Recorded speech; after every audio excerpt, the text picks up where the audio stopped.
Board of Education for Sturgeon Bay School District meeting to order. Could everyone stand for the Pledge of Allegiance? I pledge allegiance to the flag of the United States of America and to the republic for which it stands, one nation, under God, indivisible, with liberty and justice for all. Thanks. And, Mr. Muse, you want to do the roll call? You bet. All right. Commissioner Skritka? Here. Commissioner Schultz? Here. Commissioner Howard is absent. Commissioner He is Prue? called, he Here. plans to be. Okay, Commissioner Stefani? Here. Commissioner Jenner here. Commissioner Chisholm? Here. Commissioner Hawes? Here. And Commissioner Meyer? Here. Excellent. If I could have a motion to adopt the agenda, except I will make a note that parent-teacher conferences are tonight. We're some of the people that we were going to recognize in the recognition portion. We're just not going to do that tonight. We're going to push that to next month because there won't be the same conflict. So, but we are going to have a conversation. So I really don't need to pull that out, but you may see that same thing in next month's agenda. So a motion to adopt the agenda is presented. I'll move to adopt the agenda as presented. I'll second it. All right, we have a motion by Commissioner Jenner, second by Commissioner Hawes to adopt the agenda. Further discussion? All those in favor say aye. Aye. Opposed? All right, we're off and running. So next, we have a student council report. I think I see, is he there? Yes, hello, thanks for coming in. What's going on? So, obviously homecoming went really well. We just had that this past month in October. And so then we have a little presentation to kind of show you like the activities that we did. So this is kind of like the calendar. So obviously we had window decorating on the 29th, then we had dress up games, and then the potluck game was on the 2nd, and then the pep rally was on the 4th, so Friday, along with the parade, the bonfire, and then the football game. So there's some pictures. So this was the freshman's window. It was like under the sea. And I don't actually know like how they placed, but then there's the sophomores and the juniors. And they're the best one, the senior. I don't think, but and then we actually had like the powder puff game. So this is the juniors, and then we have the seniors who won 40-12. Blowout game. And then the dress up days for the week were Monday was stay afloat, so we all wore like goggles and stuff like that. That was really fun. And Tuesday was age day. Wednesday was pajama day. And Thursday was gym bro versus Pilates princess. So we wore like workout stuff. And then Clipper was spirit. Like where, and then we have Mr. Dr. Jaron and Mr. Leroy as like Fonz and yeah. Yeah, so they did like a skit and it was really fun. And then we have some freshmen as like toddlers, so they're all wearing their blankets and stuff. That was really fun. And then here's like actually like from the Clipper Time games. So the first one was like the water bucket challenge relay. And so like the people had to pass the water back over their heads, and it was really messy. As you can see, it was not the best idea in hindsight. But then we had table surfing on the top right, which was really fun, and then tug of war, which the staff won. So props to them. And then we have this is the float. So just like clips from each one. And the freshman actually had a really good float. You can't see it too much, but it was like a sunken chair. You might have won. And we have the seniors who won the spirit stick. And then just like us in front of the school. And then that was it for the slideshow. Oh, nice. Thank you. I can take that up. But then, so just kind of like recapping about some like achievements. We raised $450 for Habitat for Humanity through the Powder Puff game attendance. And then we also got 50 canned food items for Feed and Clothe My People, which we will donate. And then kind of looking forward to the future. For Halloween, we're gonna do like a dress up, student council kind of sponsor that, and then hopefully we can have like a clipper time competition, so then we can like recognize some people. And then we'll also hand out candy that day. And then also like looking right further down the line, we have the variety show on December 20th. It's like a talent show, but we try to get called variety show so we can get more acts in there. And then we'll hand out gift cards and like raffle things. And then people are gonna make a poster for that to try and get more acts. And then also in December, we're going to be selling candy canes once again.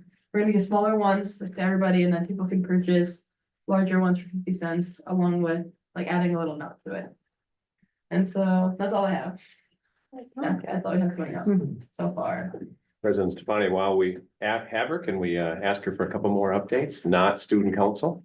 Sure. All right, so is it you're involved in a fall sport? Yeah, I'm on the swim team, that's why, my hair's wet. But I just said swim campus. And we have conference next Thursday, conference championships, and we just had conference sprints yesterday, which we won, so that was very nice. Great. Excellent. You've been involved in swimming for a lot of years. What are a couple of your events, even though as you were sharing with me, it sometimes changes? Yeah, I generally swim like the 100-yard butterfly, so it's like the one that looks like that. And then I generally in like the relays, and then I swim a lot of freestyles, like the 50 and the 100. But now I haven't swimming the 500, like so like the 20 lap one, which has not been fun this season. But so I kind of just swim a little bit of everything. It's been fun. And as a student who's a strong student, obviously, here as the board can guess, and someone who's planning on right 4-year college pathway for someone like you. So like, where are you at as you're thinking about, oh, I'll be getting ready for college applications and essays and scholarly, like what types of things are you thinking about or working on with that? Well, I am working on my Common App. I'm really working on my essay. I'm almost done with it, but like with the first draft, but it's still way too long. It's already and I'm done, so I'm gonna have to cut that down. But then I have like everything else, like all my details in, so I just have to get that done and then write my supplementals for the colleges, because I'm hoping to fit it in before November 1st, so I can do the like early admission to a lot of colleges. Mhm. But I'm looking at like Madison and La Crosse and just some other schools spread out. And maybe for a board member or anyone that is watching this or recording who hasn't gone through it, you mentioned the Common App. What in the world is that? Oh my goodness. It's just the way that you can put it's like a database, you can put a bunch of different colleges, so then you don't have to go through each individual website. It's like you put all your activities and then all your background information there. And so then you don't have to like fill it out individually. So I think it's been really nice. So I can just get it all done in one place. I will have to apply to some schools off the Common App though, so Sure. that will not be as fun, but. Well, way to go and best of luck. That's an ordeal, but you will get there. You will get there. Thank you. Just got last stretch with this stuff, but it'll work out. Good. Well, thanks again. I guess go get some supper now. You can finally. Thank you. Thanks for being with us. Thanks, Izzy. Good job. Let's good luck next week. Yeah. Yeah, oh yeah, good luck at conference. We'll be close, so thank you. Okay. Next we have the public comment section, which I don't see any public here. So I don't think we're gonna have the public comment section tonight. So, just a note for anybody watching home, we do have that every single, school board meeting. So if anyone wishes to, address the board, you can. Recognition, I'll just speak, just a second on this. We will, like I said, talk about this in November again, because we had conflicts between the parent teacher conference, a lot of people tonight, so we're just gonna pick that up again, but I do think it bears a couple of notes about the playground that was really put into service. And Dan, I'll let you talk, because you were there. Unfortunately, I had a work conflict and couldn't be there, but you were there, so say a few words. Yeah, so we have 5 individuals who Brooke Aldrich, Kendra Vandertine, Rachel Moore, Catherine Poon, Nicole Matson, who were among the parent and community members that were a big part of the fundraising for the elementary playgrounds. As Mike alluded to, so the Sunrise one was dedicated, if you will, ribbon cutting was just last Friday. And then different individuals will still be putting work into the Sawyer one, but we had a nice turnout of all sorts of families, foundations, businesses, student body. We had part of the high school band come over. Mayor Ward and Kendra Vandertine were two adults who spoke. We also had a student speaker. And so it was really cool. It was a beautiful, fall Friday, which helped. But one of those right, as board members, right, we talk on like a graduation day, right? Or, people that are really into maybe musical or a concert, or when a team goes to state, right? Like just, you see kind of the extra buzz, community pride, plus people stick around and are talking and all those things like on graduation, right? And that was the type of scene we saw on Friday, with a lot of people visiting, a lot of people who made this happen with all the gifts and foundations, which again, we talk about community support all the time. And it was just a great snapshot. It was kind of fun to participate and help. Katie Smalley did a great job. She and Katie Villers will be here from elementary parent conferences shortly. But yeah, it was kind of cool to kind of help there and get the kids involved. And I was able to, there were some students that kind of had some of us ushered in, and then I was able to work with some of those students. They were able to shake the mayor's hand. So picture being a third, fourth, or fifth grader and shaking the mayor's hand. They got quite a kick out of that. So I think he and I got even a bigger kick out of it watching that. So anyway, it was really cool. But yeah, we're gonna have a chance. 3 of the parents couldn't make it because of conferences, and the other 2, I want to thank Ann Demise. She would have had a lot of communications with them to say, all right, when can we try to do this that works for you? And it came out at the November board meeting. So we noticed it for this month. And as you said, Mike, we're actually going to end up noticing it again for the November board meeting, and those 5 ladies and the different people they represent will be able to join us then. Yeah, just one thing on the Sunrise, that playground where it is so central to the neighborhood that, when my son was little, we used to walk to that playground. I bet Angie, when your kids were little, you did the same, right?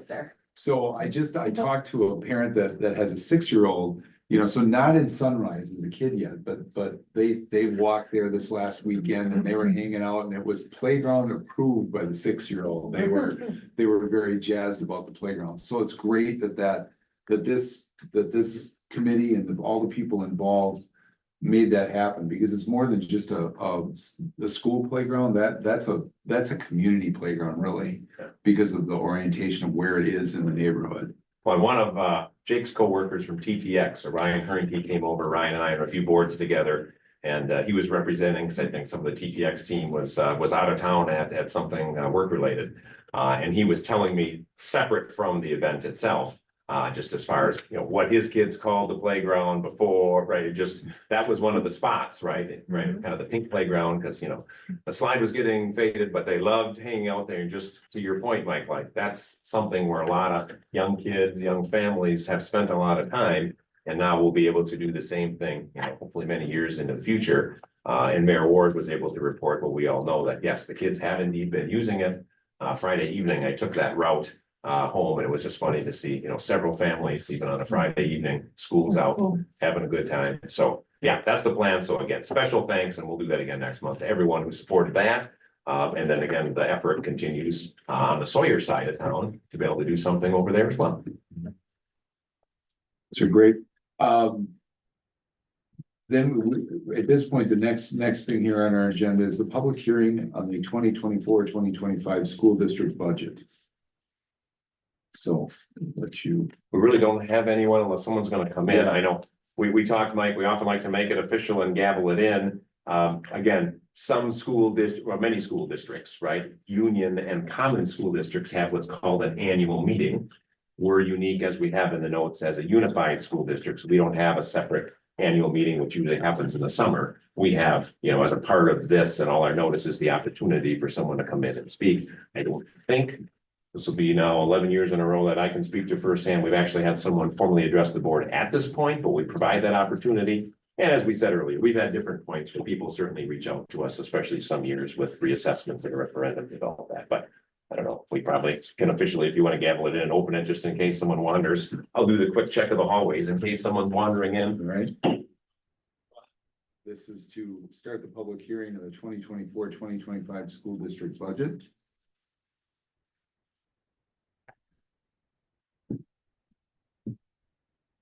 Just making sure there's nobody waiting to speak to us.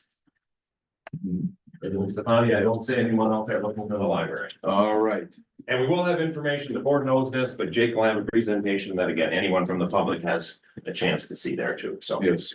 All right, then I think we're gonna move along to the consent agenda. The consent agenda approves of the following, consists of the following. Approve the meeting minutes of the September 18th to 2024 regular Board of Education meeting. Also the October 2nd, 2024 board learning session minutes. Point 2, approve the September bills that are in your packet.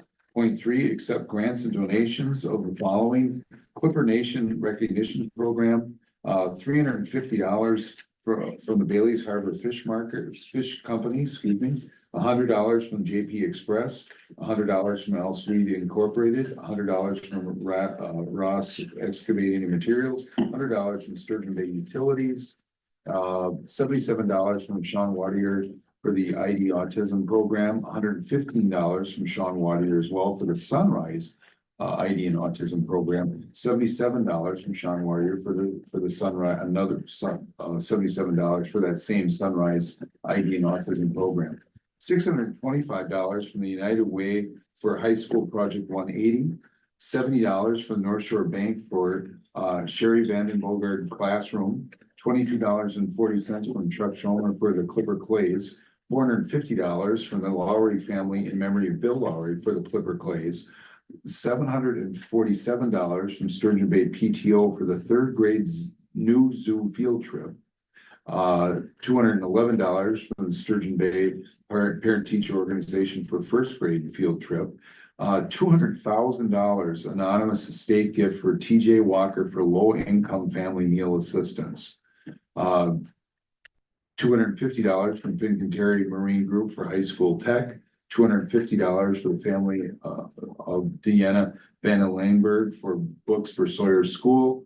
Playground donations, also $250 from the family of Deanna Van Langberg. And then Raybrook granted funds to the VEX Robotics Equipment Expansion Request from Scott Hawkers. Point 4, we have approving resignations and retirements. We have a couple here. Candace Will is resigning from her position as a teacher associate position at Sunrise, and Hillary Jensen is resigning from her teacher associate position at Sawyer. Motion to approve the consent agenda as presented, and a huge thank you for everyone of their generosity and service to our district. Can I have a motion to approve the consent as presented?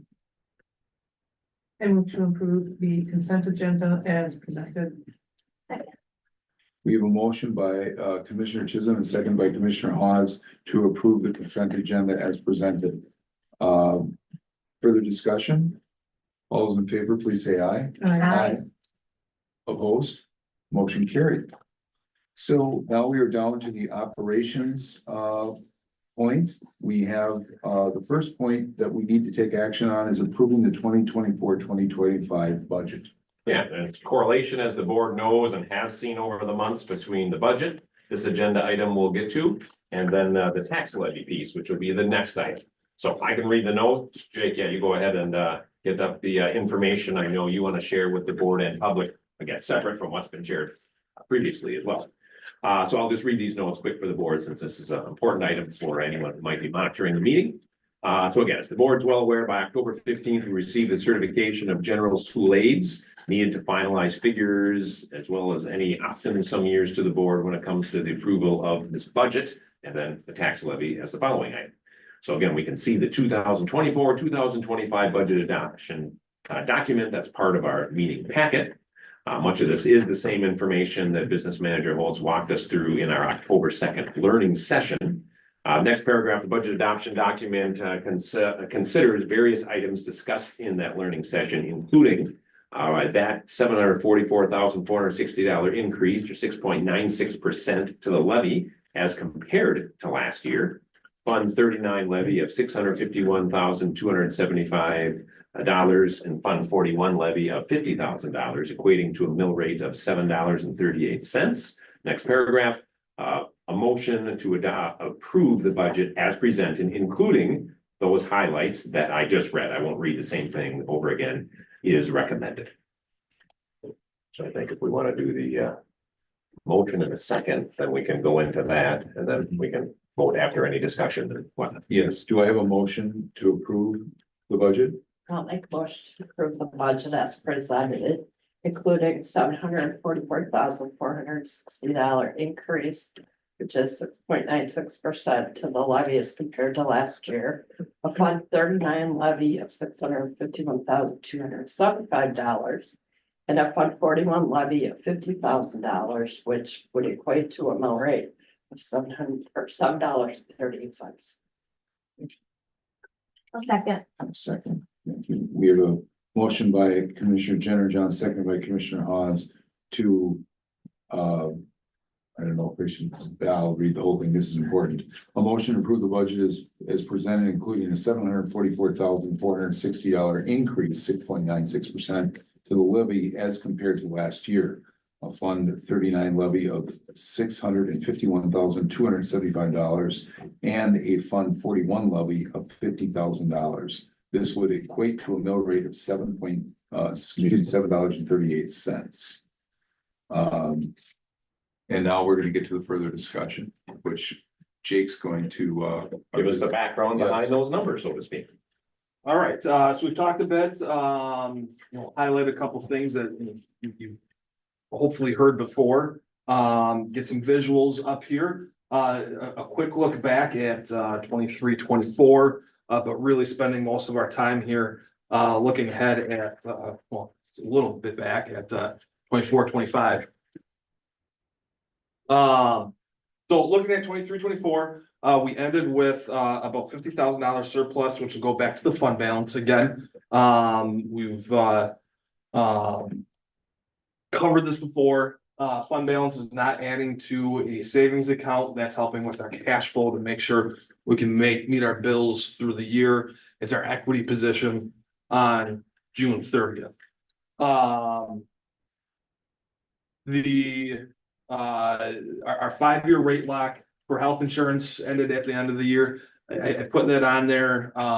We'll talk about a little bit the increase here in a slide or two. But really just to highlight over the last 5 years, we've really saved a lot of money with that 5-year rate lock. We do have a large increase this year, but we were able to do a lot of things because of that 5-year rate lock.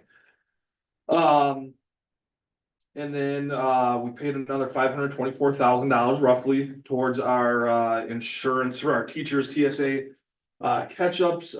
We have paid a little bit this year. We have about $125,000 left, hoping that we'll be able to get that in this year, depending on how some of the revenues and expenses go with this budget. But we are right there with getting done. Everybody hired prior to 2018 has been caught up for teachers. And maybe, Jake, it's worth noting again for someone from the public board who's heard this many times and knows it, right? It's a shift away from for our teachers' health insurance and retirement, right? So as this board has talked about since before I was hired, right, kind of shifting away, kind of lessening our future cost, if you will, and really getting more of that funded kind of on an as we go basis. So the teachers viewed it as a positive, but of course fiscally, right, any of our residents tracking this should know it is a positive, that those are dollars in essence that the board / district won't be having to pay out in the future. So very good there. And then finally, I put on there our really good early returns on our reading and our literacy initiative, excuse me, with our kindergarten getting to 100% proficiency, among the other highlights within that program. And all things pointing to that continuing to go well. So not quite officially closing the book on 23, 24, but really pretty well done and looking ahead at 24, 25. We're receiving $325 per pupil increase in revenue limit. At the same time, we are losing $870,000 from our general fund from COVID relief dollars. Those have sunsetted, including the $1,000 per pupil revenue limit increase we got last year. We're really about even within our base revenue limit. Now, we do have the referendum that increases it slightly, but our base revenue limit is really about the same. Mentioned the health insurance, 25% increase this year, that's roughly 25%. That we're seeing this year, and I'll mention again later, but 19% cap for next year. And then a 10% increase in busing, and at this point contracted, or a 20% increase in contracted nursing costs. Again, we'll touch on the nursing later. Overall, we do have a recommendation to increase our tax levy, and get into specifics about that here in a little bit. Enrollment counts, I know you guys who showed this earlier this month, we overall, as far as students being served and resident students either being served here or in another school, we are down about 40 or 50, depending on which number you look at, from last year. At the same time, right in the middle there, you see our open enrollment numbers. We do continue to battle those out versus in numbers. The bigger picture, just kind of highlighting our students being educated elsewhere. We have 27 and a half students. Now that's based on counts, right? We don't have a half a student or a student part-time voucher school, part-time here. That's gonna be like a 4K or kindergarten student. That's a half day at a voucher school. That's 26 and a half elementary students, and then one high school student receiving a private school voucher. So for our budget, that is $284,000. That is an expense to the penny of what we will have to pay later this year or later this fiscal year. But we are allowed to levy that extra. And so that is within the budget and the levy.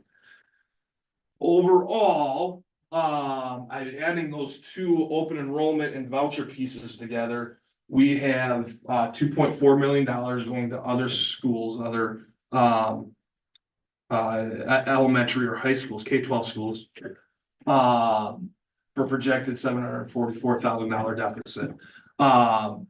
That's about, some quick math, just under $500,000 just for open enrollment deficit. That really we're losing money on. We're spending money on and not getting back. So that is kids going elsewhere. The open enrollment trend, now this is back just to public school kids. We've seen this before. I like to show this every year. The red is open enrolled in, blue open enrolled out. So you can see we've had the gap close and cross over time, where just about a decade ago, we were solidly positive in open enrollment. And it swung the other way, stayed steady as far as that total number over the last couple of years, with a change of about, 5 to 10 in any given year. Moving on to the students we are serving. I always like to include this just to get a picture of who we are serving. This is a look at the ethnicity of our students. And it just shows a changing demographic, slowly but surely. As we look at last year, 23-24 being the first year that we've had white students be under 75% of our student body. You see the green there growing, that's Hispanic, and then the dark red is multi-race, 2 or more races, kids.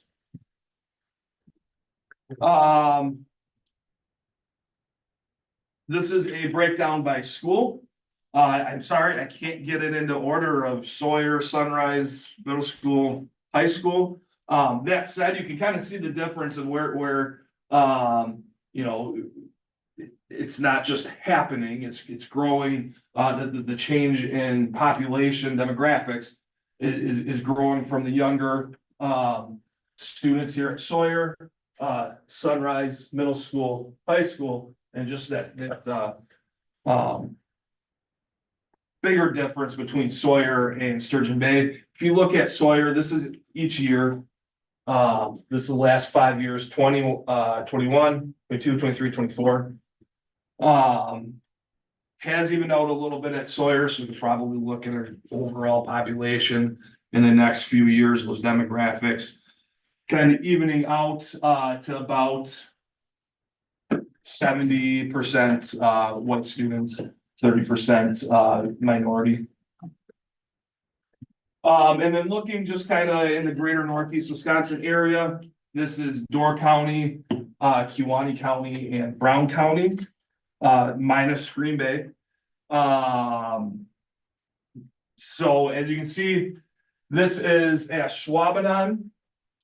And then West De Pere, we're right up there with the most diverse group of students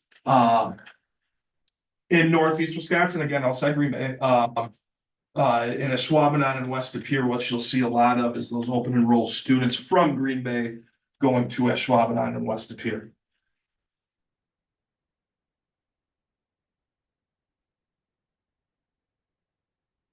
Switching just a little bit, but sticking with the students we're serving. This is bars being total enrollment. There was the green line graph being free and reduced enrollment. Starting at 2007 here, going all the way to 24. You can see our total enrollment going down. And this past year we went back up over 50% free and reduced enrollment. You can see it steadily climbing again over the years. Compared again to those same schools in Northeast Wisconsin, we are the highest with Algoma. Over the past few years, us and Algoma generally flip-flop on any given year, right up there at the top. Generally by a wide margin, Kewaunee there at 41%, at Schwabenon 37.5%. Southern North 36. So we do generally have a little bit more diverse group of students, both racially and economically, than I think a lot of our neighbors, and more so than somebody just coming in might realize. So questions on our enrollment, what the makeup of our enrollment. Moving back to the budget. This is a look at our total revenues for the year. By fund. So we have Fund 10, General Fund. That's where most of our operations are going to come out of. Fund 27, Fund 21 is not included in that. Fund 21 is gifts. So Fund 27, Special Education. Fund 39, Debt Service. So paying back the referendum loan that we had bonds we had a few years ago. Fund 41 is capital maintenance fund. We levy directly into there, and when we use those dollars, as a reminder, those are for capital projects. We use those generally for roof projects.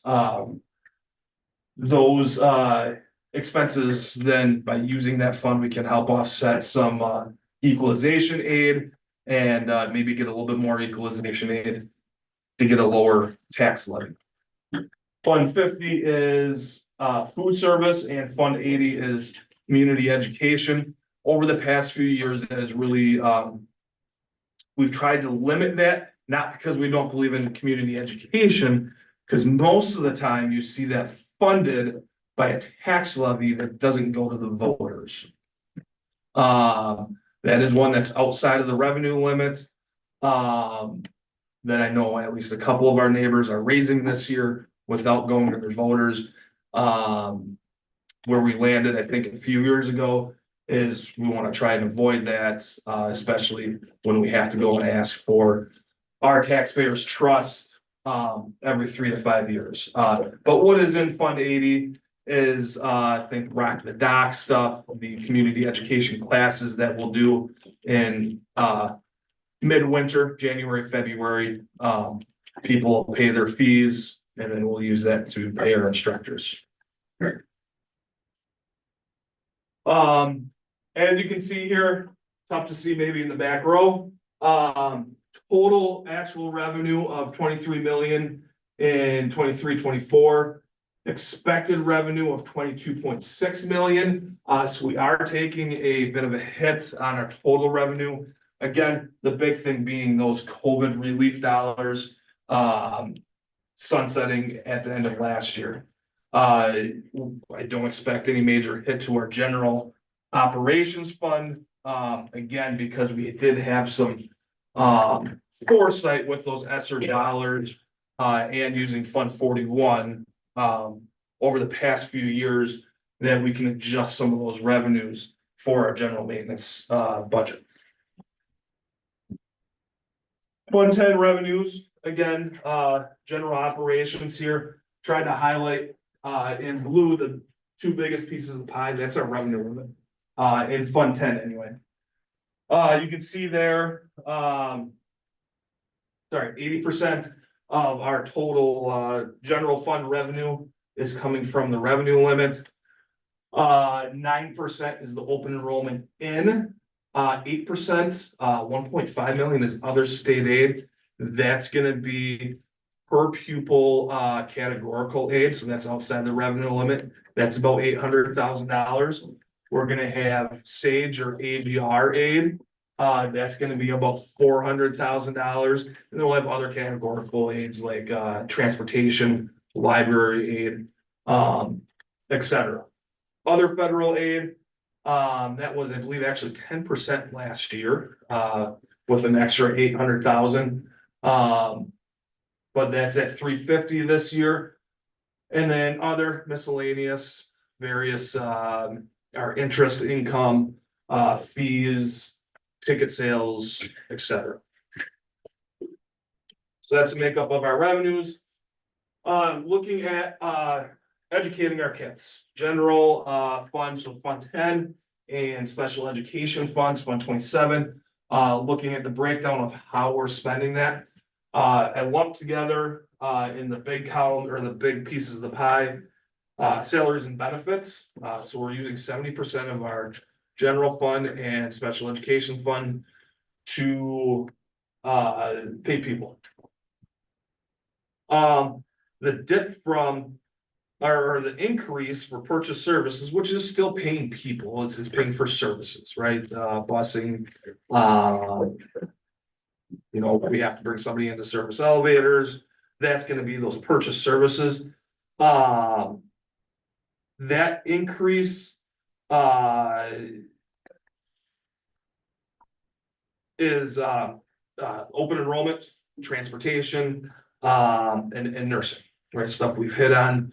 That's where you see that there. Otherwise, right, non-capital equipment. So that's anything less than $5,000. Software, capital object, that's gonna be our IT stuff. At least this year, that's over 5,000. Insurance, non-health insurance, liability, workers' comp, etc. And then miscellaneous fees is under 1%. Bringing us to our tax levy, which was in the motion and that was made and seconded. You can see a total recommended levy of $11,435,681 for an increase of just under 7%, but a decrease in the mill rate. We've talked about this a little bit. It's an increase. Thankfully, we've been able to stave off increases over the last 4 years, despite our revenue limits. So Fund 10 and 41 levy having to go up over 20 or about 22% over the last couple of years. So we've been able to stave that off. It's just we can't sustain that anymore. We do have to increase at least a little bit. So looking at what that means, for our total levies, there's some visuals for total levy and mill rate. The property value goes directly into what our mill rate is, right? Mill rate is the, levy divided by equalized property value. To figure out what the total cost is of $1,000 of equalized property value that you own, for our taxes. We've gone up quite sharply over the last few years. Seems like it leveled off a little bit last year, as far as increases. But you can see that bar graph, or line graph, excuse me. Historical property taxes, again, going up this year. We've tried to keep it, stable over the last, 4 years. 3 levies. Going up again, about 7%, just under. Our 15-year mill rate history went down sharply as the property values went up. The mill rate, again, I understand that doesn't inherently mean people's taxes went down. It's just their share based on their property value has gone down. Hopefully, with some increases around different properties around the city, that does mean most people's taxes went down, but again, $7.38, $4,000 for every $1,000 of equalized property value that you own. Some notes on the tax levy. So this is based on published levy recommendations.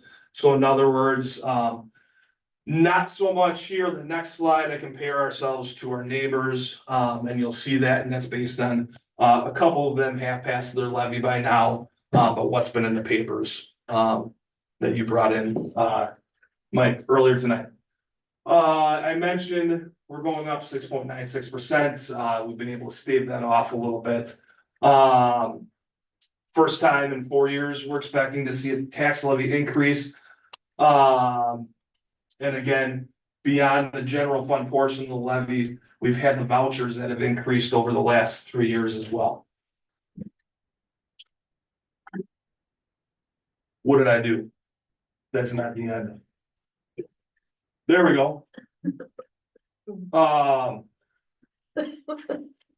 So tax levy notes, again, this is more comparing to our neighbors. We continue to have the lowest. I didn't see how far back this goes. I know I've been saying this for the last few years. With the $11.6 million levy, we have the lowest. Sebastopol's next at 12.1, Gibraltar at 16.5, and then Southern Door almost $18 million levy this year. That 738 mill rate is the lowest since at least 1984. I had this in there last year. With the 755, we're getting lower. As far back as history as I have is 1984 for mill rate. And again, for the second consecutive year, assuming passage of this levy, will not have the highest mill rate in Door County. I know for a while there, we were the highest. Southern Door is higher than us. I believe $1. Don't go in there. But I had another note on there.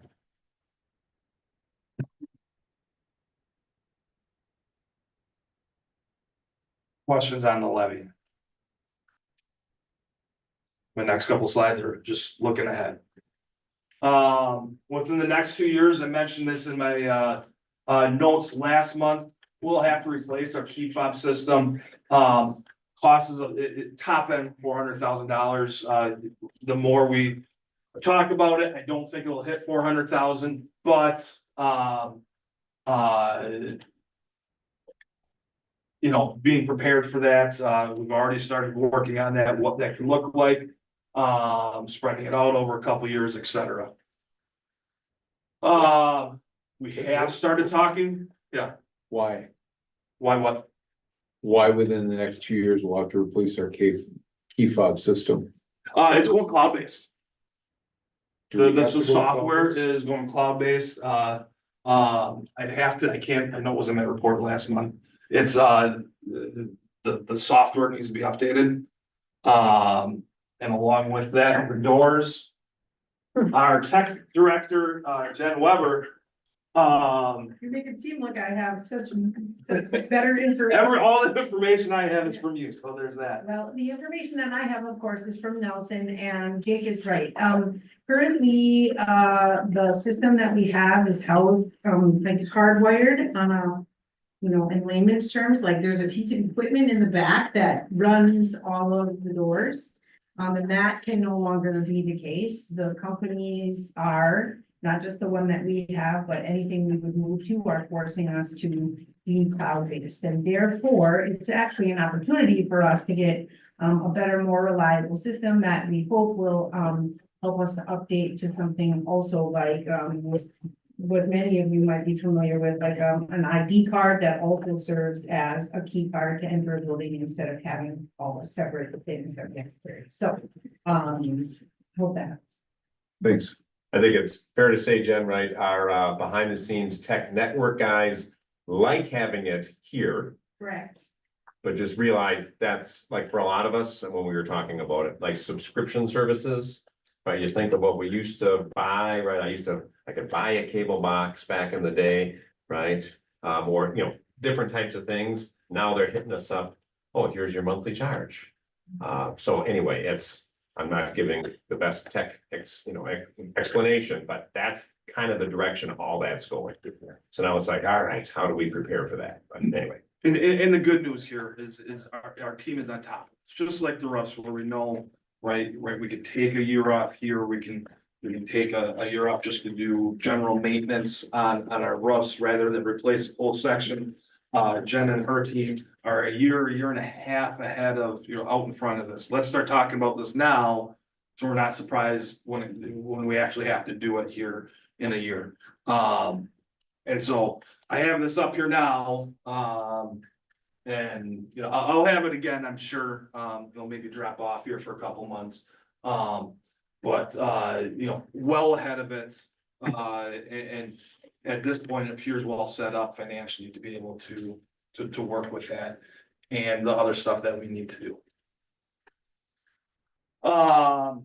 We have started thinking about referendum, not anything concrete, but hey, this is something we're gonna have to do here in about, start really hammering on in about a year and a half. So that's exciting.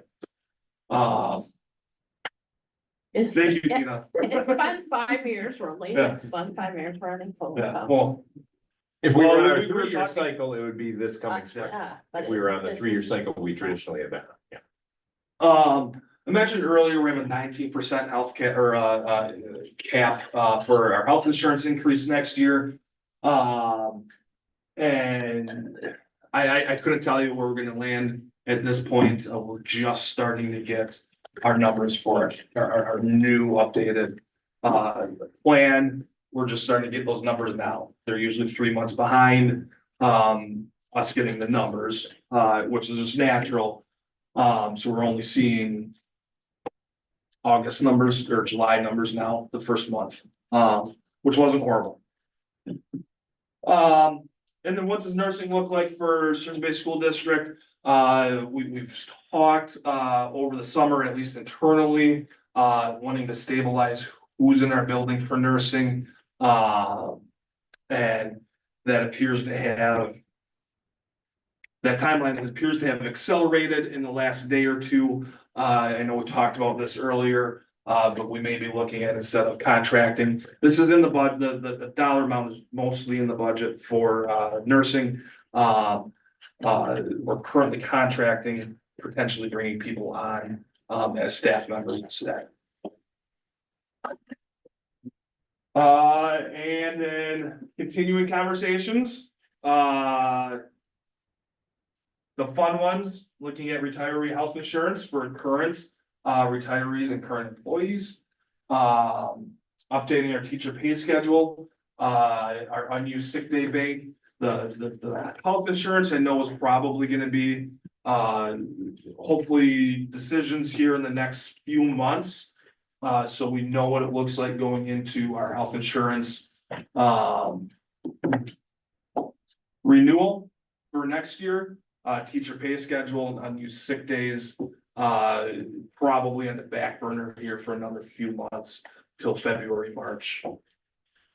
And then finally, we have ramped up conversations around marketing, talked about the open enrollment deficit, before. We have a lot of great things going on here. And we want to make sure we're telling that story, that it's reaching the most people possible. And then also, how do we use, I'll call it marketing, to attract and retain staff, and be more ingrained, engaged in the community. Making sure that we're a pillar of the community and everybody agrees with us, so to speak. With that, any questions? Tomorrow I get to start working at 25-26.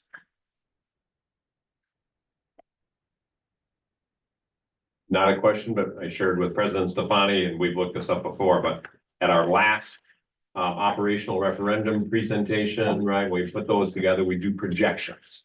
We're clear with folks that they are projections, okay? So as you're looking at that rate of, so I don't say it wrong in the open meeting, $7.38.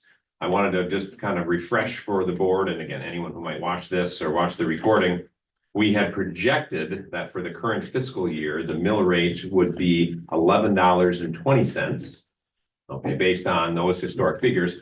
Obviously, as Jake said, a variety of things have happened with our property values, right? That has gone up, which has impacted the mill rate. So just interesting to say, well, based on the best data available, $11.20 is what we projected. Residents supported that. Now we're looking at $7.38, right? So that part's positive, even though we know, so many of our folks, obviously property values have gone up. And if there was someone who deals with real estate in this room, I don't know, that also might be sitting at the table. Ms. Meyer, she can tell us about a few of the things behind it. So anyway, I just wanted to share that as an aside. Otherwise, any board members have questions for Jake at this point, bearing in mind, I know you've had discussion and we've talked about some of your questions previously. Hearing none, since we do have a motion and a second to approve the 2024-2025 budget. We've read that a couple of times. I'd like to call the question. All those in favor, please say aye. Aye. Opposed? Motion carried. Now we're down to the approving the December 2024 tax levy for calendar years 2025. Yeah, This kind of ties right into what we just went through, but we have to have a separate. the two are linked, and again, Jake's presentation touched on this, and again, sorry that label is a little clunky. But sometimes I have found in my experience dealing with people when they say, what, the 2024 tax levy, aren't we most of the way through 2024, right? That as we do that, right, and it really deals with December, we try to clarify for folks, really, that's what it is for next year. So I'll just read the brief notes on this. This is much shorter. So again, quote, a motion to approve the tax levy as presented in the budget adoption document for a general fund levy of $10,734,406 and a Fund 39 referendum debt levy of $651,275 and a Fund 41 capital expansion fund levy of $50,000 for a total levy of $11,435,681 is recommended. I'll make a motion to approve the tax levy as presented in the budget adoption document for a general fund levy of $10,734,406 and a Fund 39 referendum debt levy of $651,275 and a Fund 41 capital expansion fund levy of $50,000 for a total levy of $11,435,681. Second. We have a motion by Commissioner Jenner-John, second by Commissioner Hawes to approve the tax levy as presented in the budget adoption document for a general fund levy of $10,734,406 and a Fund 39 referendum debt levy of $651,275 and a Fund 41 capital expansion fund levy of $50,000 for a total levy of $11,435,681. Further discussion? All those in favor, please say aye. Aye. Opposed? Motion carried. Thank you, Jake, for everything you did tonight. Thank you. Thank you. That's good. That's great. We are now down to point 4, approving some teacher associates. Yeah, as the board can see, we have a handful of teacher associates, all dealing with different special education situations and services. So I'll go to 4A, Adeline Kirk, Director of Special Education, Pupil Services, as well as Principal Smullen. Are pleased to welcome Adeline Kirk to the special education team over at Sunrise Elementary. Adeline will be supporting the entire special education team as a special ed teacher associate at Sunrise on a part-time basis. She has experience working with children with disabilities. She understands patients need to support their learning, eager to bring the level of compassion and understanding to the team. The team is also thankful to have Adeline joining Sunrise. Motion to approve Adeline Kirk as a special education teacher associate is recommended. I move to approve Adeline Kirk as a special education teacher associate. Was that you, Ken? Yes. Second. We have a motion by Commissioner Cruz and seconded by Commissioner Meyer to approve Adeline Kirk as a special education teacher associate. For the discussion? All those in favor, please say aye. Aye. Opposed? Motion carried.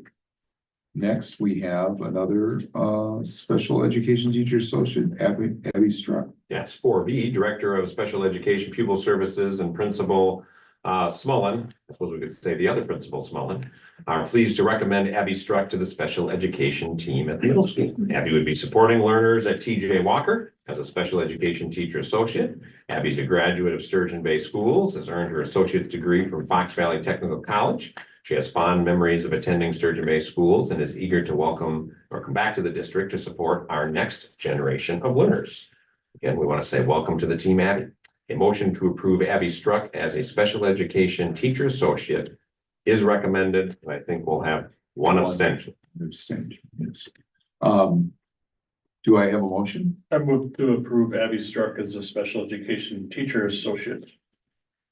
Second. We have a motion by Commissioner Spricka, seconded by Commissioner Schultz to approve Abby Struck as a special education teacher associate. Further discussion? All those in favor, please say aye. Aye. Opposed? And we have one abstention too. So motion carried. Maybe we should note, since we don't have any abstentions, we have a Yeah. board member who's related, right? Yeah, Commissioner related. Jenner John to that person. So she let us know she would abstain from the vote for obvious reasons. Which is very, Nothing concerning, very great. normal operations. 4C. 4C. All right, Director of Special Education and Pupil Services and Principal Katie DeVillers are pleased to welcome Rosa Rodriguez to the special education team at Sawyer. She'll be supporting our 5-year-old kindergarten and first grade special ed team at Sawyer. Rosa is eager to join the team and build her experience in working with students with disabilities. Past 2 years, she's owned and operated her own business within the Sturgeon Bay community, and prior to that, she worked as a CNA. Team at Sawyer excited to work with Rosa and use her compassion and patience to help build student experiences, and are happy to welcome her to the team. A motion to approve Rosa Rodriguez, the special education teacher associate, is recommended. I'll make a motion to approve Rosa Rodriguez as a special education teacher associate. Second.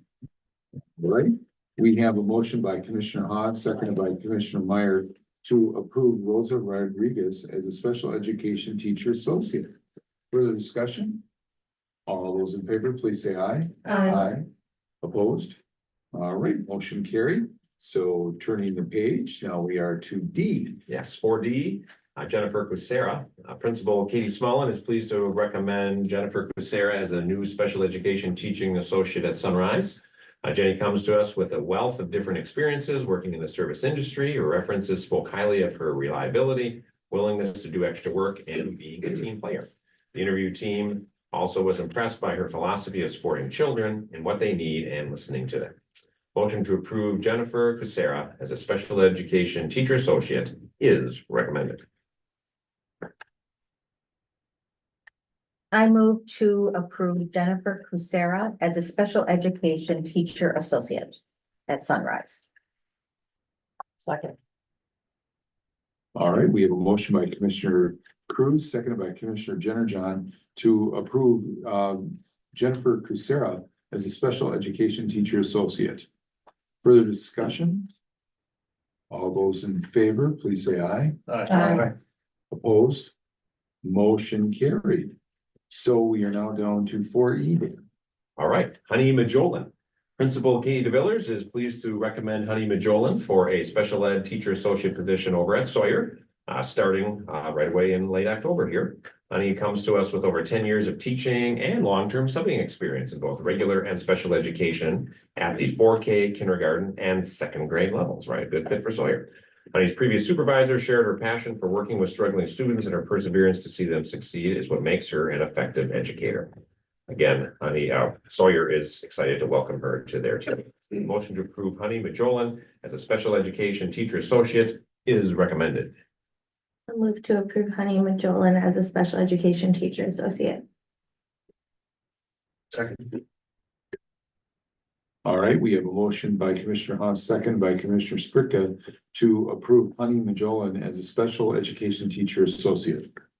Further discussion? Hearing none, all those in favor say aye. Aye. Opposed?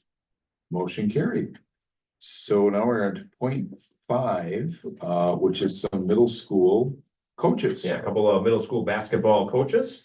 First, 5A with the boys program, Corey Ash. So Principal Smullen and Athletic Director Dupuy recommend Corey Ash as our new 8th grade boys basketball coach. Corey's a graduate of Sturgeon Bay. He's coached youth basketball, JV2 basketball here at the high school or at the high school level, was the NWBBL coordinator for Sturgeon Bay grades 3 through 8. And Corey is also currently the president of the Sturgeon Bay Fast Break Club. Motion to approve Corey Ash as the 8th grade boys basketball coach is recommended. I move to approve Corey Ash as the 8th grade boys basketball coach. Second. We have a motion by Commissioner Chisholm, seconded by Commissioner Jenner to approve Corey Ash as the 8th grade boys basketball coach. Further discussion? All those in favor say aye. Aye. Opposed?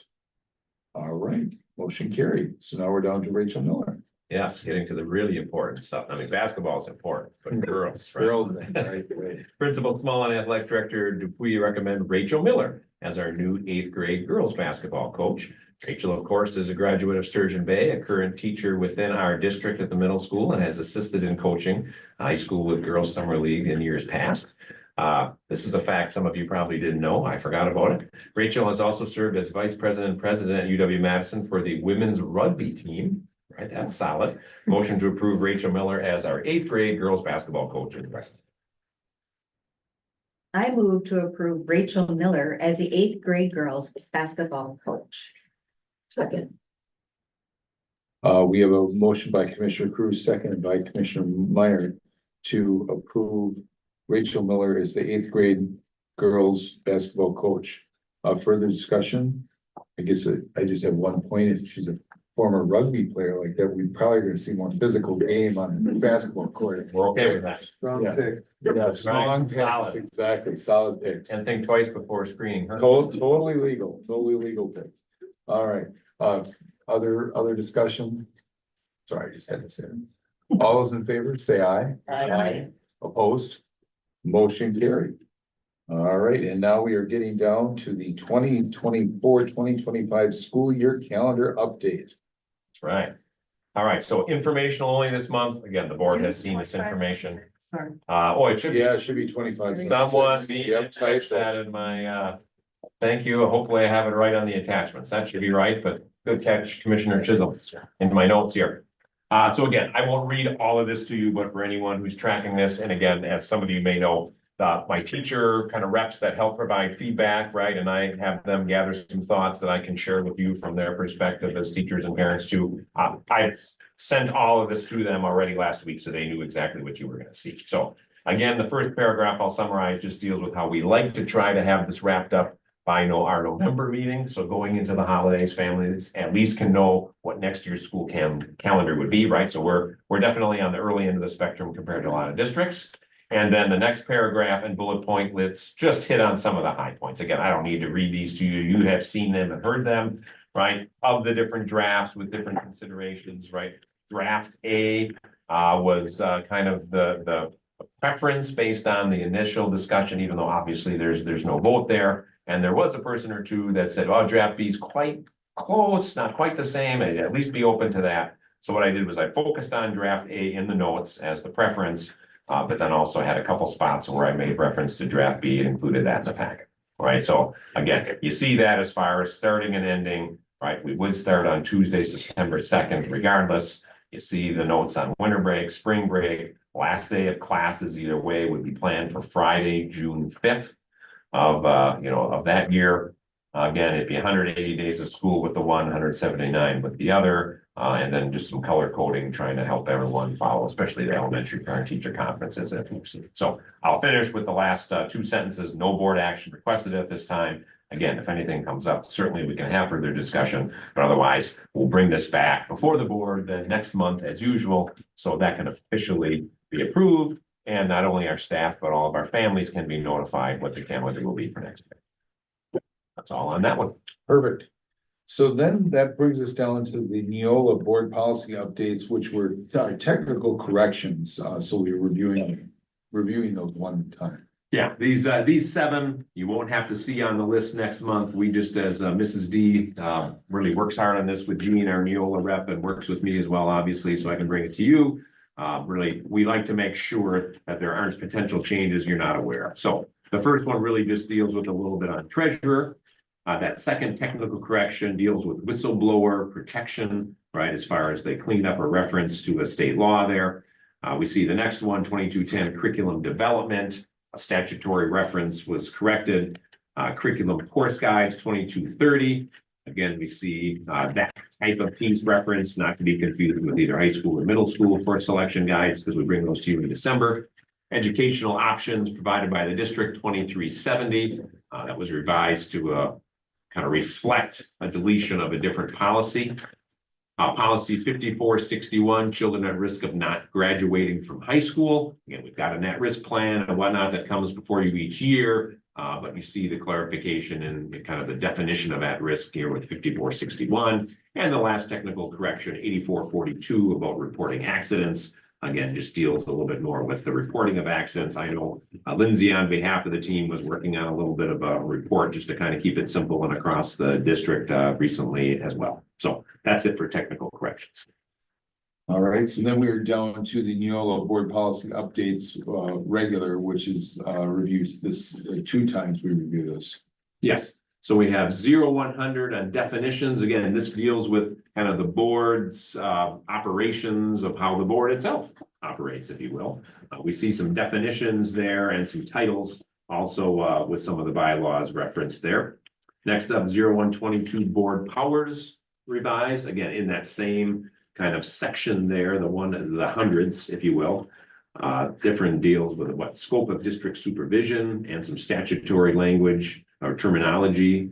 So those line up. So we bring that to you. 0144.3 conflict of interest. Okay, we see again statutory changes there. I don't know that anyone's lining up to be a bus driver, but just as in the past, right, board members could deal with coaching. Board members can also be bus drivers. So keep that in mind if you really are looking for more to do. 0171.3, we see a revision dealing with clerk.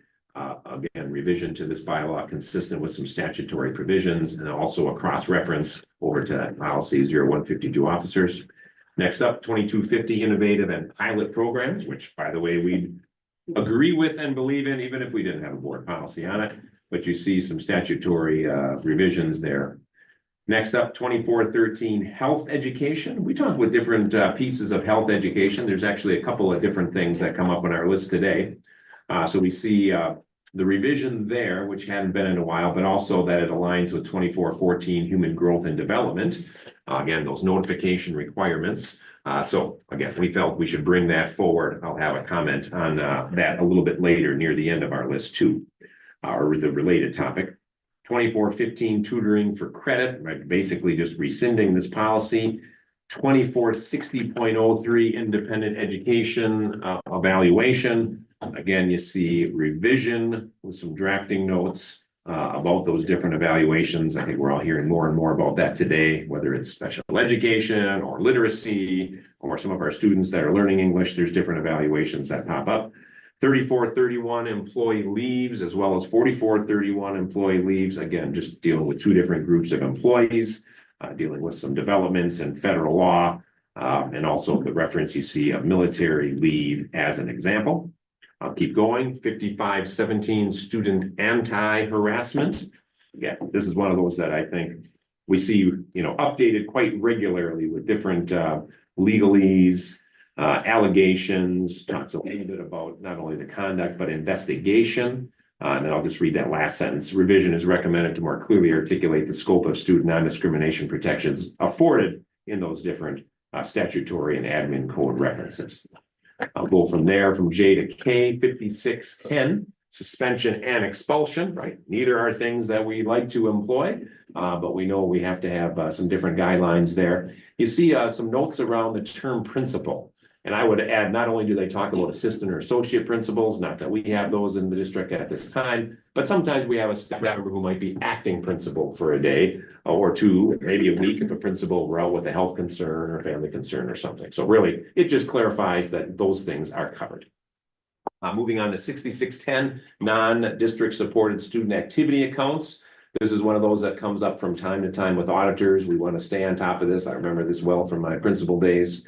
And then you also see the reference to policy 6611, district supported sponsored student activity account. So kind of making sure everything lines up there. Speaking of which, the next item is 6611, district sponsored or supported, sponsored student activity accounts, which is the new policy referenced in the previous description. I'll keep going. 7440, facility security, basically deals with definition of metal detectors to include handheld wands. I think in my young assistant principal days, it was rare we needed to use the handheld wand. It did happen, even though I don't think I've really worked in any schools that had metal detectors at the doors or anything. I don't anticipate that's changing anytime soon. 7540 technology. Again, we see a reference to security or safety procedures, if you will. 7544, use of social media. We love to say we could just get rid of social media, but it's not quite that, right? So we see that initial adoption of this kind of new policy and how public forums and whatnot have to work. Luckily, we haven't had big problems here, but I know in some communities or districts, it turns into a mess. 8120 volunteers. Again, the volunteer piece comes up regularly. You see the board members as volunteer bus drivers could occur. So who guessed you're going to have two of those references in one batch?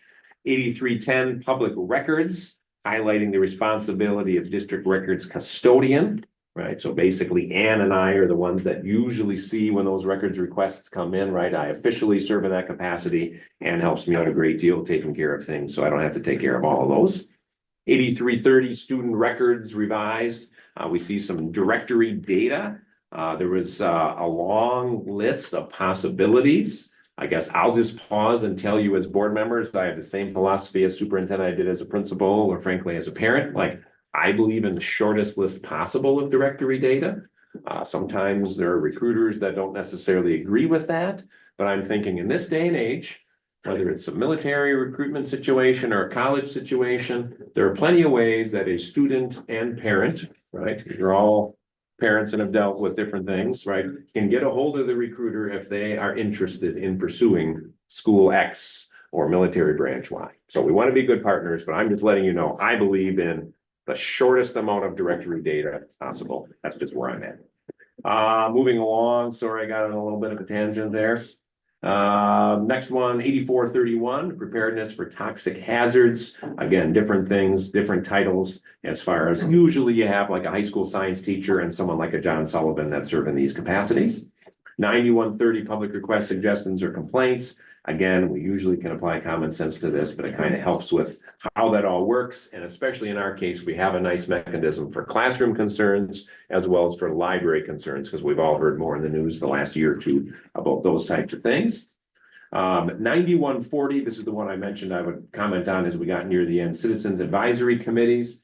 It kind of is a cross-reference over to, I'd open this up for myself, something like 2414 human growth and development, which we talked about last spring when Jen Weber got that group back together. So again, just making sure that all jives.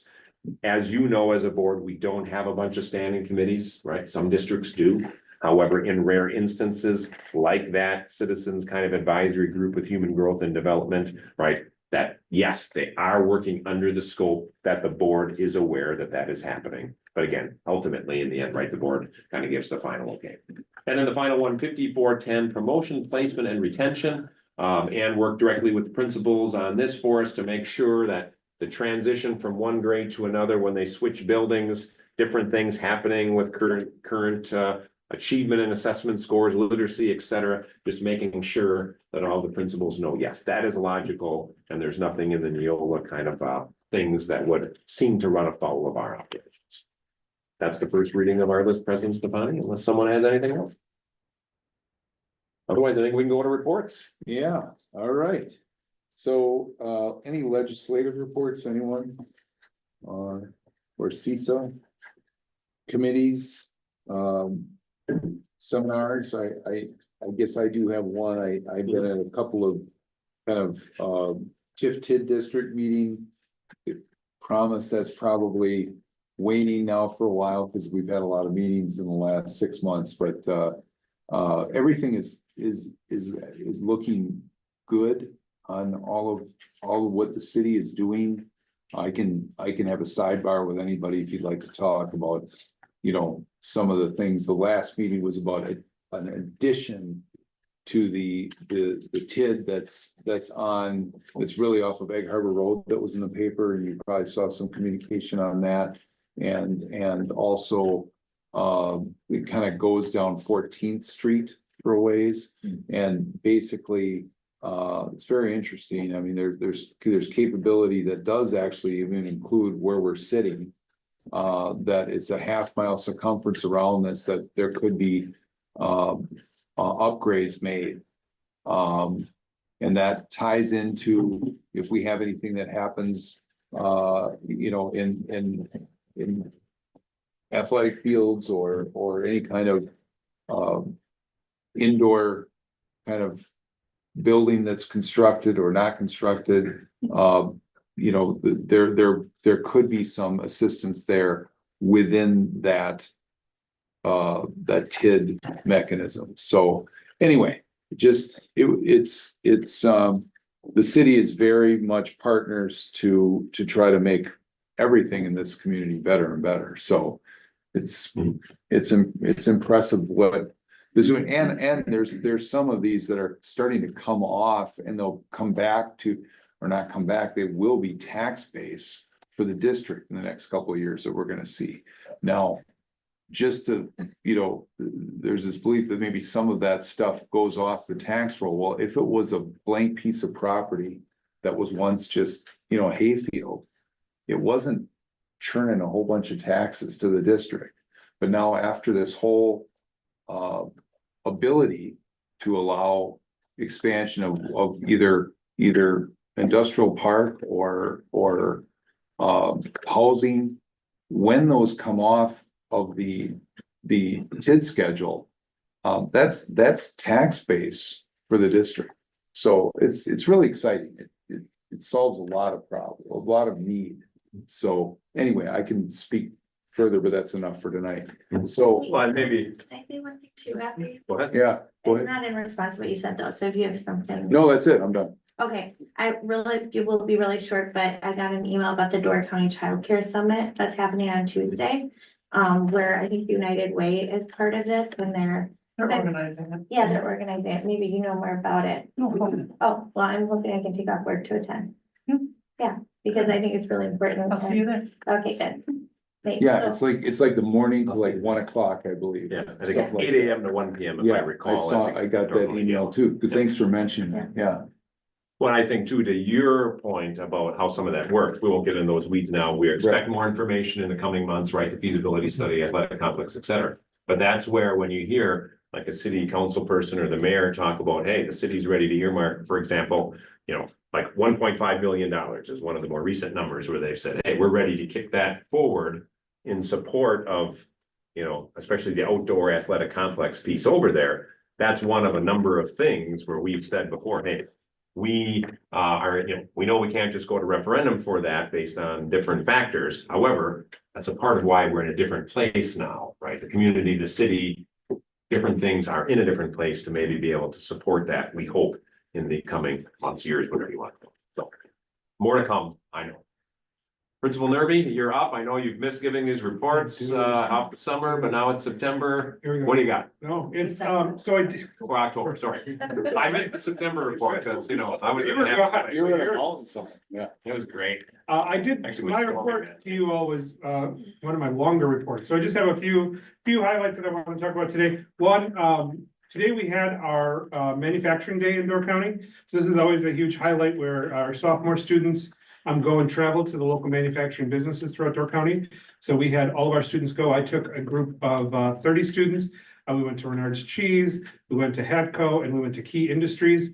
Many others. I know Jake, your business was a huge part of that as well. But it's always fun to see. Some students may be a little bit more interested. 10th graders are not always thinking of all of that, but it's fun to see them experience. A lot of them have grown up here, not even realizing what businesses are doing here and how involved they are. I know when we were at Hatco, they were talking about, being in 240 different countries, selling products and things like that for our students to experience that and see that it's pretty cool. So that was a lot of fun. Also, as you heard, elementary school has conferences. We have conferences at the secondary level, so middle and high school tomorrow night. So those of you who are parents, hopefully you received some emails about signing up for those conferences. But that's always a great time, an opportunity to meet and talk with the teachers. So just wanted to let and remind our families about that, because Q1 ends next week, which is so crazy. And I know I feel, this is my 22nd year in education. I've said it every single year how quickly it goes, but we are done with a quarter of this school year next week already, which blows my mind, but that means we have exams next week. So Thursday and Friday, high school students have exams. We do have an early release at 11:45 both days. Students take exams 1 and 2 one day and 3 and 4 on Friday. The buses do run at the regular time. So we just wanted our families to know that. Then I also just wanted to know you'll all be getting an invite on November 11th. We'll be hosting the Veterans Day Assembly. For those of you who've been around, that's kind of moved around. So each year, one of the 4 schools hosts it. It is our turn here in Sturgeon Bay to host the Veterans Assembly. So on November 11th, we'll be inviting all of the veterans from Door County into our school. We're doing an all-school assembly. And then our students, with the help of Miss Foodie, our wonderful lunch program, will be feeding lunch and serving lunch to our veterans for that event. So always a highlight and a lot of fun. And so we will be making a day of that. And if you're free and you're able to join us that morning, we'd love to have you come and see what that is all about. And is that at like 11 o'clock? Yeah, so it'll start at 10 o'clock. So it goes from about 10 to 11. And it's in the gym. So, yeah. And then finally, I just wanted to mention that our varsity football team, Jake, has earned the academic all-state recognition. This means that our seniors on the team have, as a collective, GPA of above a 3.33. And in addition to that, 2 of our students were named as individual all-state, Jack Hannup and Braden Evers, which means they have a very high GPA. And we're very proud of all of our students and our student athletes. Student comes first in all of that. So to recognize both the success that they've had like sports, but then also academically is just a lot of fun. So just wanted to share that out publicly with all of you. All right. Thank you. And as we transition to Principal Smullen, we gave a little love to swimming before. We could probably also mention that our Clipper Boys soccer team is at home tomorrow. Hopefully we continue to win. I know how that is. We don't want to jinx anything, right? That we'd be hosting those matches through sectionals, but we have, I believe we host 15C New Holstein tomorrow. Here, just across the street from where we're sitting there. So hopefully, as those boys have done a wonderful job under Coach Maas over the years, hopefully that continues. Principal Smullen, all yours. All right, so just a brief history lesson, so I'll just let you guys know, so I think I mentioned this before, we talked about this if you were on board a few years back. We talked about English language learners, I think when I first started here 9 years ago, we were testing like literally, I think 9 kids.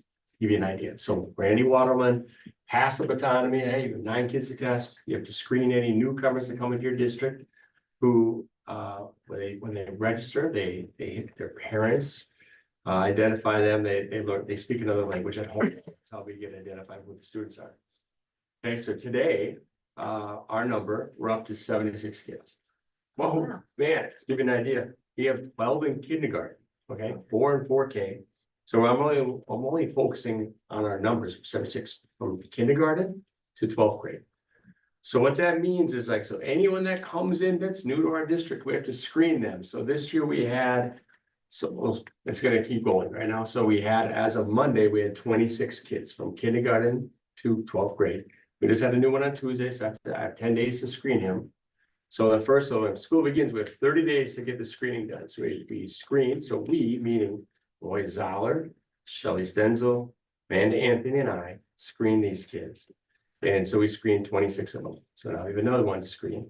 And then that determines what their goals have to be, because every student has to have a goal, right? And it's a language plan. Right? So each one has an individualized language plan, ILP. And they have to be measured on listening, speaking, reading, and writing. Their goal is to get, so it's almost like this, you have the 4 parts, and you get measured from 1 to 6. If you get to 5, that's not too bad. But if you get to 6 and they combine and they add these scores together, you're out of the program. However, there's caveats, right? So if you're a kindergarten, if you can get to a 5 to 5.5, they're going to let you out of the program. If you're in 1st to 12th grade, if you hit a score of 4.5 to 4.9, we're going to monitor your success for 2 years. If you hit a 5, you're out of the program, which is great, right? We want kids. And you have a 7-year timeline to get your kids out of the program. So all the things that they've been doing out of the elementary land has been helping the kids grow, right? And then secondly, what we're going to be seeing with this little team of ours, Moy, Zoller, who's a TA, Amanda Anthony, who's a high school, actually middle school Spanish teacher now, Shelley Stenzel, high school Spanish teacher, and Crystal Ruddy, 3rd grade. We went to a training back in October 10th. We learned about this new online program. We went and we had to write all these ILPs. So I remember every kid has to have almost like an individual education plan. They need this language plan. It is a lot of work. So I just want to let you know, there's a lot of things going behind the scenes to help these kids out. Starting December 2nd, so this is when it all kicks in. So they get tested on their performance for their academic year. So it's kind of weird, right? December 2nd to January 31st. So that means we have to get 76 kids tested. And it takes about 240 minutes to get a test done, approximately. Higher skill level, the longer they write, the more time it takes. It is a lot going on behind the scenes to get these kids done. So remember, 9 years ago, we had 9 kids. Now we're at 76 and rising. So it's going to continue, and like, it's going to keep coming. It's going to keep coming, folks. So I want you all to know, Moy Zoller, Alex Berber down at Sawyer, Crystal Ruddy over at Sunrise, along with Angela Nerby, Sheila Winky. And then at the middle school, we have Megan Erickson, Brittany Rickerson, who's a new special ed teacher, Brenda Rasmussen, who's new as well, and Abby Jacobson at the high school, and Amanda Anthony and Shelley Stetson. They're all part of this till we get training, help work on these programs, help these kids out. So we'll get the scores back from this test after January, get it in March. We have a program that's going to help them build their talents and their skills. And then we're going to do this all again and see, who is grown and hopefully who is exited out of this program. So in addition to the other stuff, this has turned into a big deal. It is really a big deal. So I cannot thank them. You're talking about a one-man band. I can't do it alone anymore. It's too much. It is too many. And these people are dedicated, they're passionate, and they've been very, very, very helpful. So if you see them, just tell them thanks. They're fantastic. So that's awesome. That's all I have for you this year. Thanks, Mark. Guy, folks, Small, thank you. And he's not looking for it, but we should thank Mark for all the coordination, because that's taking more and more time, right? I don't think he and Jake coordinated, but as you looked at the snapshot, right, as we look at our racial makeup or our socioeconomic makeup, right, obviously it makes sense and it's not a surprise to you as board members that, oh, we have more students learning English and, at some point, we know, and we've talked about this before too, but what does that look like staffing wise to support the kiddos, the parents and our other teachers, even though we know the real difference is made when they're in classrooms with their peers and teachers too. So it's kind of a push-pull situation, kind of like, maybe earlier days of special ed. All right, Principal Katie Smullen, welcome to the podium. We mentioned it earlier, but great job with the ribbon cutting on the playground, and I don't want to throw you off. I'll let you go into your report. Yeah, that was what I wanted to start with. Thank you. The grand opening was amazing. Just all the kids' smiling faces, Dan for speaking. I know Angie was there, just everybody. It was really great. And glad it's over. The kids are absolutely loving it. It's really wonderful to see them all out there together on the playground. So a lot of hard work. And we're hoping we can just keep the train rolling for Sawyer and just because it was really quite a community effort.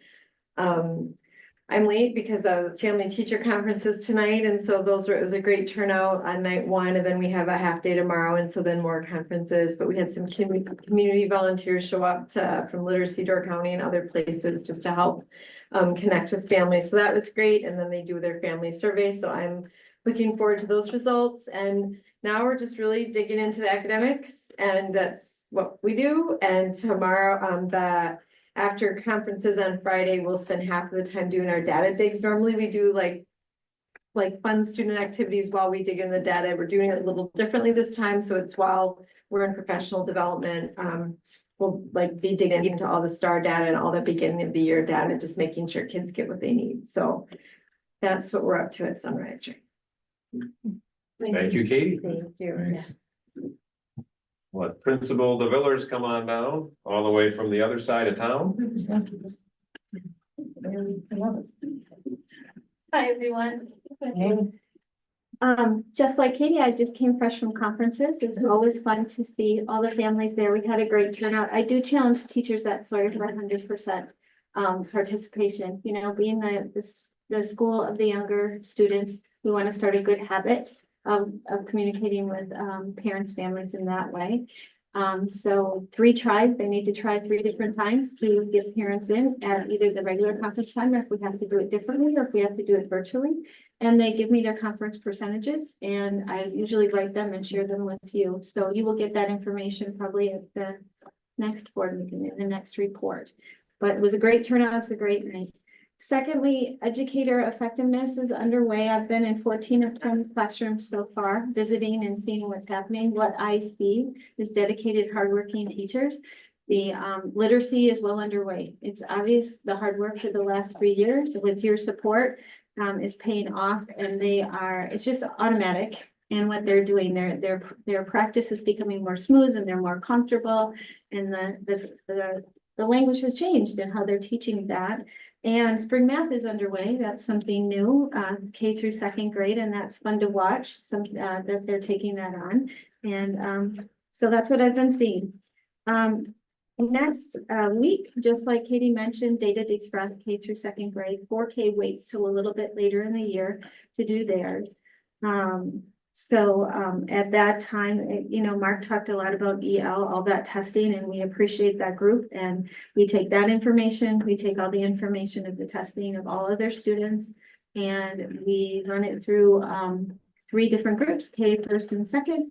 And we have our 3 coaches there, and everybody meets separately, and we make sure that we cover every piece of data, and we're meeting kids where they are and taking them further along, whether they're struggling or they need enrichment. The whole continuum is something we look at, and I'm very excited. I'm always very excited to see where kids land and how we support kids. So that's coming up next week.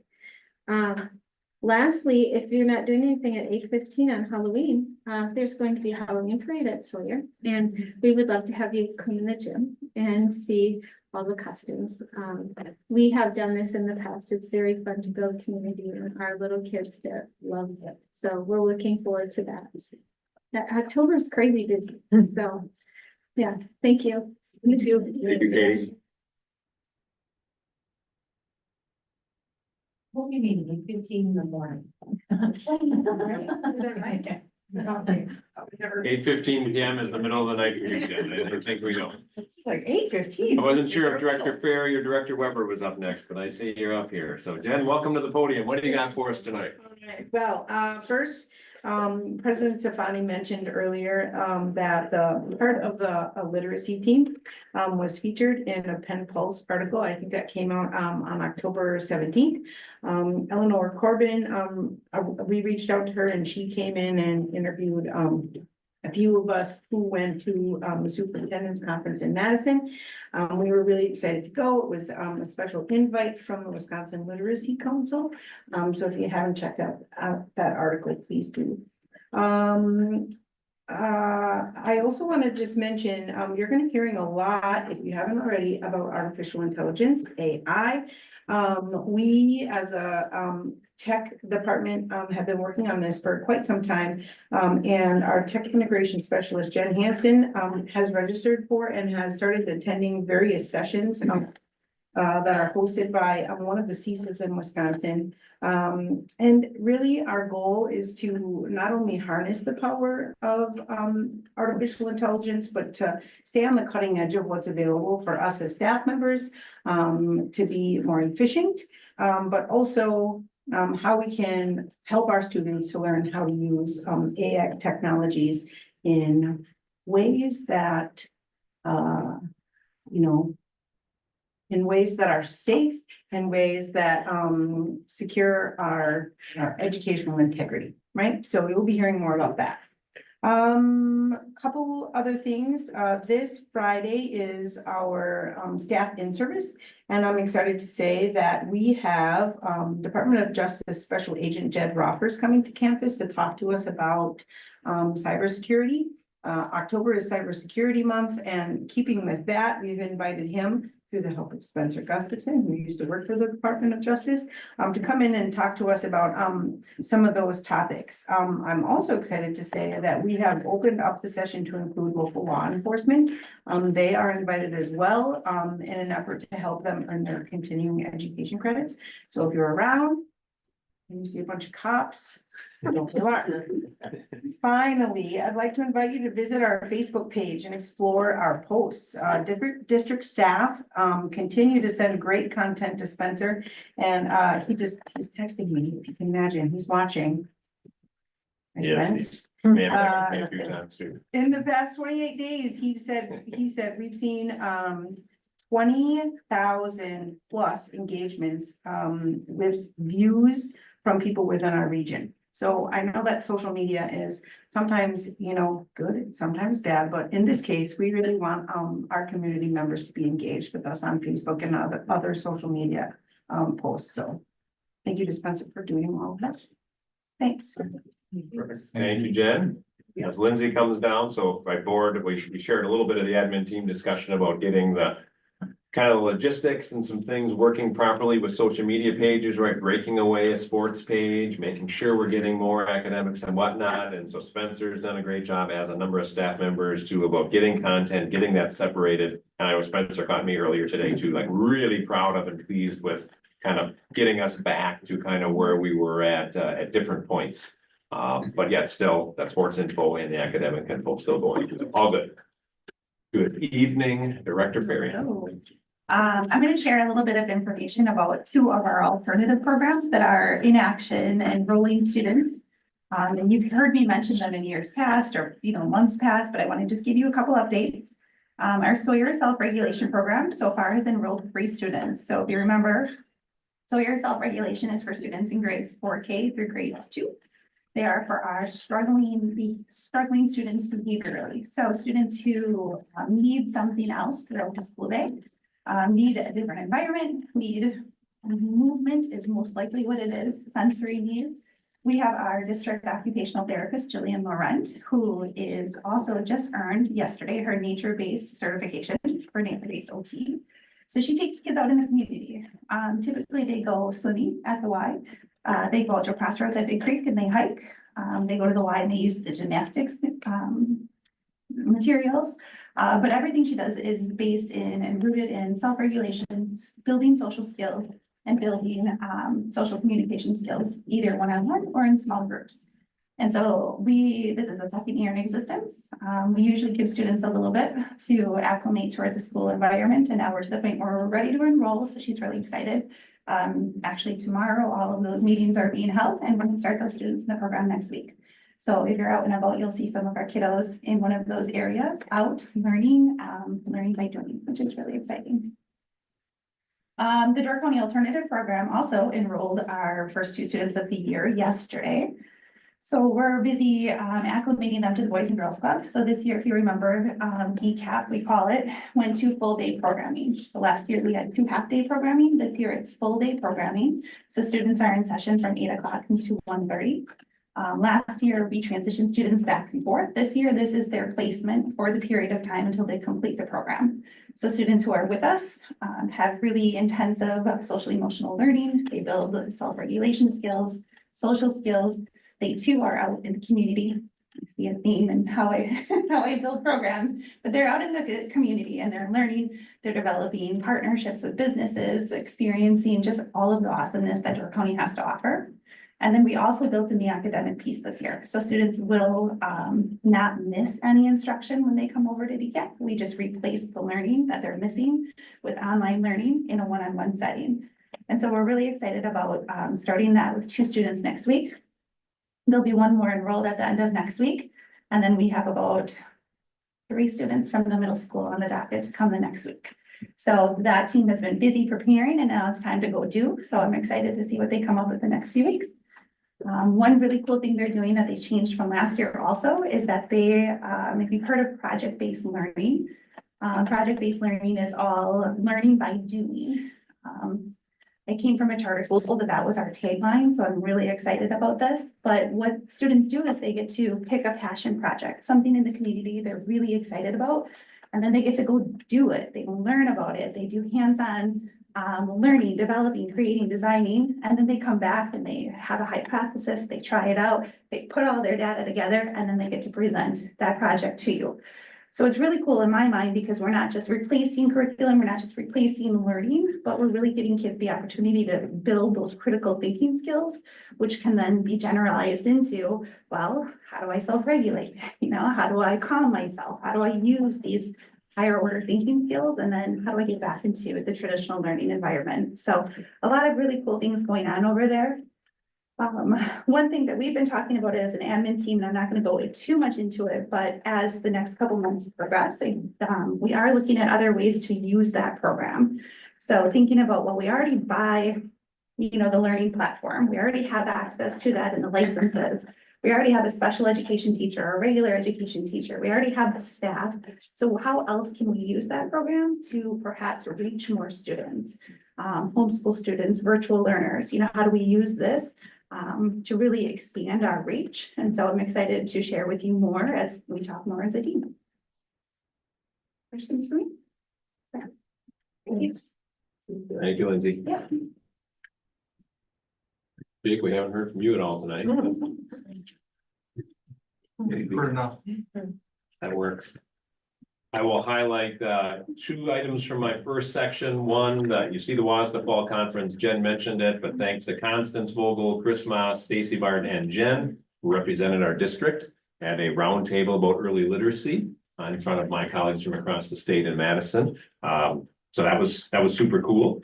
Also from the WASDA Fall Regional Workshop, I just want to highlight especially, right, I had some different facts for you about soups and changes, but the referendum piece I think is really powerful. I know as Mike and I were meeting the other day for tonight's agenda and just talking with some different folks, including retired police chief Arlie Porter, who happened to stop in this afternoon for a visit, and he's tracking, like, he understands, even as a former law enforcement person, like, wow, all these school referendums, something is going on with the state budget here, right? We gotta, right, that 192 districts or 46% of the districts statewide are going to referendum in the year 2024 alone. Right, so between last spring and then obviously the big general election, as everyone knows, coming up here in a number of days, like, it is staggering to think of almost half the districts statewide going to referendum in just 1 calendar year, right? That doesn't account a district like ours, right? That may have a referendum revenue limit override approved by voters this year, right? But we're not on a ballot. So obviously, that's gonna be talked about the state budget, and we'll see where some of that goes. As I'm looking at my note, my wife just texted that the Bucks are up 13, so in case you're curious. All right, the newsletter, today's our deadline, so thanks to folks involved with all of the different schools that have been submitting content. I know Allison, thanks for helping us out with proofreading. So that would be, that shouldn't be in the Pulse this coming weekend, but it would be, let's see, November 8th, right, I think is the 2 weekends out. So anyway, in the next couple of weeks, you should see a second version of the Clipper Connection done through the Pulse. Some more information shared there. And then in the last section, I'll just finish with 2 items. One, I've got an update on the open enrollment study. I know we've talked about that, and we've done that a few years ago. I reached out to Bill Foster since our October learning session meeting and talking about those enrollment things, and the admin team had a discussion too, as I told you. And so he's on standby, ready to go, ready to kind of proceed. As you see, cost wise, it's pretty low cost compared to all the different things that are out there. But I wanted to make sure, you know, it's not thing the board needs to prove, obviously, that if someone has a concern about it or something, you know, it'd be somewhere. So $1,350 gets us the survey, gets us the reporting and all that. And then it's basically, what was it, $10 or $11 per family that they actually engage with and have a conversation to get us more data. Again, we had done this back in December 2020, January 2021. Right, we feel, I think it's, again, by consensus, my sense from you is that it's ready, you know, let's get that data again and see if there are any other pieces. Open enrollment study? Yeah, focus, so not the voucher stuff Jake was talking about, but specific to open enrollment. Okay, Again, what we're most concerned, right, data from some of our families that have open enrolled out. got it. Right, Okay. so that would be the focus of that. So again, if you have a note or concern, let me know. Otherwise, I'll reach out to Bill here in the coming days so he can get that rolling for us. And then the last one, nothing action wise, but Jake and I met with Brian Nickel on Monday. Brian's from the Donovan Group. He's a former educator, Howard Swamico, et cetera. Little known fact, with his years in this business, emergency communications, so on and so forth. When he was a young student teacher, his cooperating teacher, Jen, was you. That's right. So kind of a funny connection there with Howard Swamico and some of our folks. But anyway, Brian met with Jake and me, and we shared with him whether it's the open enrollment piece, right? Operational referendum cycles that we are in, like so many districts, like, you know, some of the areas where around communications or whatnot, where maybe we could use a little help coming up with kind of a master plan of sorts. That we've got someone who's doing a great job with social media. We're happy so far with the newsletter change with the Pulse, but like, how do we pull some of this together? And so he's going to get back to us with a couple of different things where we might consider working with the Donovan Group in some capacity. And I'll finish with that. All right. Do I have a motion to adjourn? Make a motion to adjourn. Second.